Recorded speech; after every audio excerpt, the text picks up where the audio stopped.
The Hall of Echoes was designed for intimidation through beauty, soaring crystal arches that caught light and scattered it into rainbows, floors polished to mirror perfection, and architectural acoustics that made every sound resonate with otherworldly clarity. It was a space meant to remind visitors that the Thessari Unity represented the pinnacle of civilization, advanced, elegant, and utterly in control. Sergeant Ethan Cross stood in formation with 24 other coalition personnel, wearing his formal dress uniform and trying not to feel underdressed. To his left, a Velonian diplomat whose ceremonial armor probably cost more than Ethan's annual salary. To his right, a Kiamathi military advisor whose species considered Earth charmingly rustic and made no effort to hide it. This was routine. Queen Ilyara Ves inspected new coalition personnel quarterly, asked perfunctory questions, and dismissed them with formal courtesy. Ethan had been briefed extensively. Stand straight. Answer concisely. Don't stare at the Queen's violet eyes, which were unsettling in their intensity and apparently a Thessari genetic trait indicating enhanced perception. The Queen moved down the formation with fluid grace, her silver robes trailing behind her like liquid metal. She was tall even by Thessari standards, her features flawless in the way that came from millennia of genetic optimization. Each interaction lasted perhaps 30 seconds, a question about service record, a comment about their species' contributions to the Unity, then dismissal. When she reached Ethan, she stopped. Her violet eyes fixed on his hands first, then traveled to his neck, visible above his uniform collar. Her expression shifted from formal courtesy to genuine confusion, then something that looked almost like concern. "Sergeant Cross," she said, her voice carrying the crystalline clarity that made Thessari natural orators. "Step forward, please." Ethan's stomach dropped, but he complied, moving one pace ahead of the formation. Around him, the other personnel carefully didn't react, but he could feel their curiosity. Queen Ilyara studied him for a long moment, then gestured to her chief of protocol. "Dismiss the others. Sergeant Cross will remain." The formation filed out with the practiced efficiency of people who understood not to question royal directives. Ethan stood alone in the vast hall, acutely aware of the Thessari guards positioned at intervals, and the Queen's advisors watching with poorly concealed curiosity. When the doors sealed, Ilyara spoke again, her tone shifting from formal to genuinely puzzled. "Sergeant, forgive my directness, but your scarring is extensive. Our medical records indicate you have received treatment from Thessari facilities during your assignment here. Yet the scars remain." She descended from the raised platform where she'd been conducting inspections, moving closer. "Who did this to you?" Ethan's mind raced. The scars she'd noticed. His hands were covered with thin white lines from broken bones that healed wrong. His knuckles bore impact marks from his teenage years before he could afford proper medical care, and his neck showed a jagged scar from a training accident. And those were just the visible ones. "Your Majesty," he began carefully, "I'm not sure I understand the question." "Your injuries," Ilyara clarified, her physician's training evident in how she cataloged damage. "Burns, lacerations, what appear to be surgical incisions from field medicine," and her eyes fixed on his wrists, where thin, precise scars marked old wounds. These appeared deliberate, self-inflicted. The hall's acoustics made the silence that followed almost painful. "I ask," Ilyara continued quietly, "because if you were denied proper medical treatment, or if these injuries were inflicted as punishment or torture, the Unity has protocols. We do not tolerate such violations against coalition personnel." She was offering him an out, Ethan realized. A chance to name an enemy, to claim victim status, to trigger intervention. But the truth was more complicated. "No one did this to me, Your Majesty," Ethan said finally. "Not in the way you're thinking." "I do not understand. Injuries require causation." "Some are from combat," Ethan acknowledged, indicating the burns on his forearms visible when he'd rolled up his sleeves earlier. "Training accident when I was 19. Some are from growing up, broken bones that healed before my family could afford proper medical care. Earth's healthcare system is. He searched for diplomatic phrasing. Uneven. A Thessari advisor, an elderly physician named Korath whose robes indicated senior medical authority, stepped forward. Sergeant, human biology has functional healing responses. These injuries should have been addressed by your own cellular regeneration. They were addressed, sir. This is what human healing looks like without intervention. We scar. It's normal for us. The statement produced visible discomfort among the Thessari present.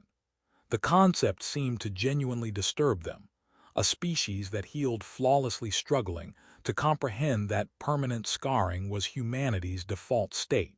But Ilyara's attention remained fixed on his wrists. When she spoke, her voice was very quiet. And these, precise cuts, not from combat or accident. Ethan's jaw tightened.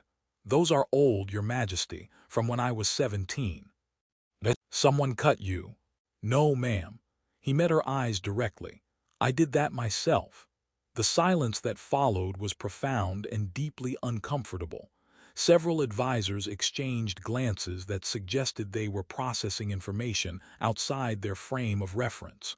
Physician Korath looked genuinely distressed. Queen Ilyara gestured sharply, and her advisors withdrew to the hall's perimeter, giving the illusion of privacy, though Ethan knew they could still hear everything thanks to the acoustics. You harmed yourself deliberately, Ilyara said, not with judgment but with careful precision. This is common among humans. Not common but not rare either, Ethan answered honestly. Humans experience psychological distress that can manifest in self-harm, depression, anxiety disorders, trauma responses. I was 17, dealing with things I didn't know how to process, and he stopped, aware he was explaining mental health to someone whose species likely eliminated such conditions through genetic optimization. And you converted internal pain to physical pain because it felt more manageable, Ilyara finished quietly. Ethan was startled by her understanding. Yes, ma'am, exactly. Your caretakers permitted this. They didn't know. I hid it, which is also common. When they found out, I got help, therapy, medication, support. I've been stable for 12 years. He paused, but human skin doesn't regenerate flawlessly. The scars are permanent.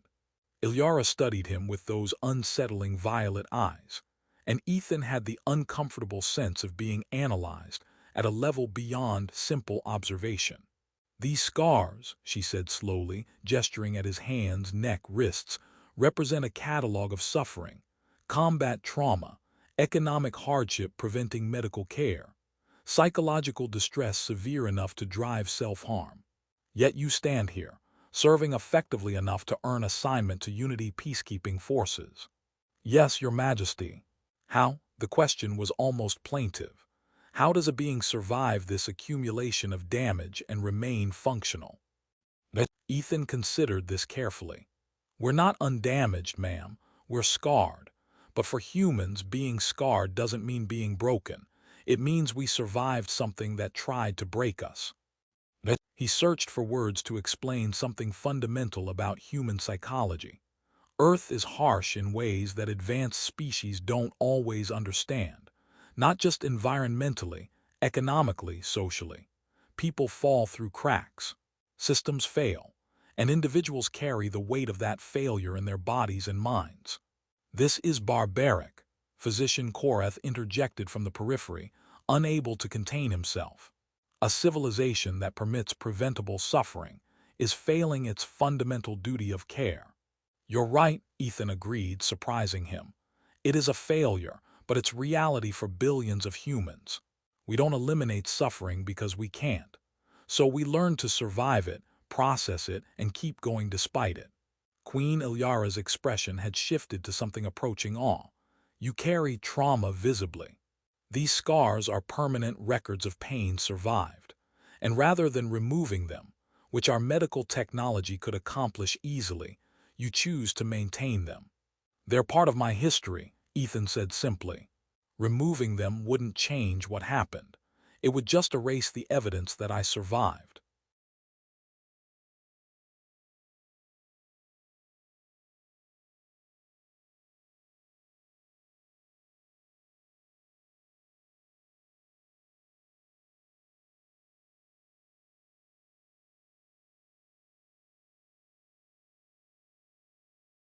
The audience extended far beyond its scheduled duration. Queen Ilyara asked increasingly pointed questions about human suffering, resilience, and the relationship between trauma and identity. Ethan answered with unflinching honesty, describing Earth's reality: economic systems that denied medical care, mental health crises that went untreated, environmental pressures that scarred bodies and minds. And through it all, the Thessari listened with growing discomfort as they realized that humanity survived not through technological perfection, but through stubborn refusal to let pain be the final word. Days later, Ilyara convened her medical council in private chambers, presenting them with data that clearly disturbed them. "We have spent millennia optimizing our biology," she told the assembled physicians and genetic specialists. "We eliminated disease, perfected healing. We view scarring as medical failure, incomplete tissue repair that should be corrected." She pulled up images of Ethan's scars on the holographic display. "But humans wear their scars as evidence of survival. This represents a fundamentally different relationship with suffering, and I am beginning to suspect this is not a weakness." Physician Korath objected immediately. "Your Majesty, scarring is suboptimal healing. How can this be advantageous?" "Because it serves as constant reminder of resilience," Ilyara countered. "Sergeant Cross looks at his scars and sees proof that he survived combat, poverty, and psychological crisis. We look at him and see damage. He looks at himself and sees evidence of endurance." She paused, letting that sink in. "We heal without trace, which means we have no physical record of what we've overcome. Every injury erases itself. Every trauma leaves no mark. And perhaps, in eliminating all evidence of survival, we have lost something important about understanding resilience." The council erupted in debate, but Ilyara's decision was final. Comprehensive study of human trauma response, resilience mechanisms, and the psychological role of visible scarring. Not to fix humanity, but to understand what the Thessari might have sacrificed in their pursuit of biological perfection. 3 weeks later, Ethan was summoned to another private audience. This time, Queen Ilyara's formality had been replaced with genuine curiosity. "I have reviewed extensive human medical literature," she said without preamble. "Your species fascinates and horrifies me equally." "That seems fair, Your Majesty. You endure conditions we eliminated millennia ago: economic instability, inadequate medical access, psychological disorders we corrected through genetic optimization." Ilyara moved to the window overlooking her perfect capital. "And rather than being broken by these systemic failures, you developed cultural frameworks that treat survival itself as achievement." She turned back to face him. "Do you know what Thessari fear most, Sergeant?" "No, ma'am." "Catastrophic system failure. Our society functions flawlessly because we optimized every variable. But this means we have no experience with prolonged hardship. If our systems failed, truly failed, I am not certain my people would know how to endure." Her expression was troubled. "But humans. You have experienced repeated systemic collapse throughout your history. Economic crashes, environmental disasters, wars, pandemics, and you survived, carrying the scars as proof." She approached him, her voice dropping to something almost reverent. "Your greatest strength is not technology or military capability. It is your refusal to let pain decide what you become." Ethan felt something in his chest release slightly. "With respect, Your Majesty, we don't really have a choice. The pain happens whether we want it or not. We just learned that survival is possible anyway." "That is precisely my point." Ilyara reached out, touching one of the scars on his hand with careful attention. "I asked who did this to you, expecting an enemy to punish or a system to reform. Instead, you taught me that sometimes suffering has no villain. It is simply the cost of existence in an imperfect universe. And humanity's response is not to eliminate all evidence of suffering, but to survive it and continue living anyway." Her fingers traced the old injury. "These scars are not weakness. They are proof that you endured, and that may be the most important lesson the Thessari can learn from humanity. Months later, the Thessari Unity quietly implemented new protocols. Human personnel were no longer required to undergo cosmetic scar removal. Human mental health conditions were recognized as legitimate medical concerns rather than genetic failures requiring correction. And Queen Ilyara, in a private moment witnessed only by her most trusted physician, made a small cut on her own hand, deliberate, precise, wanting to understand what it meant to carry visible evidence of pain. It healed within hours. Flawless Thessari regeneration.